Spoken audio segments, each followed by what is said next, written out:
کوم امت چې غلام سي دا امت پناه کېږي. زمري کې یو عادت ده، زمری چې زندان ته راولي بیا بچي نه کوي.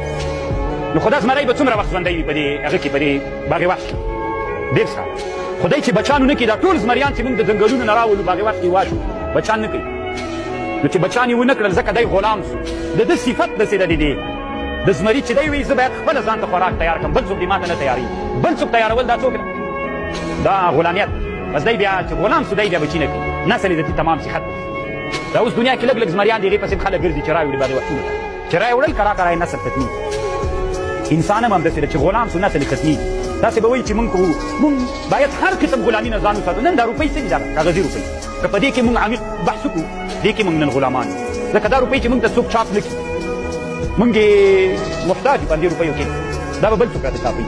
مونږ چې بېرته هغه طبیعي روپیو ته چې د اسلام اصلي روپۍ ولې چې هغه سره و سپین زر ولې هغې کې بیا مونږ دې ته احتیاج نه پیدا کړو. که مونږ بېرته د سپینو زرو د سرو زرو روپیو ته لاړ شو هلته که دنیا کې روپۍ جګې وي که ټیټې دي مونږ یې پیسه مونږ ته څوک اقتصادي ضربه نشي راکولی. دا اوس که دنیاوال مونږ ته غوسه راسي مونږ دا پیسه جګه کړي ټیټې غرقوي.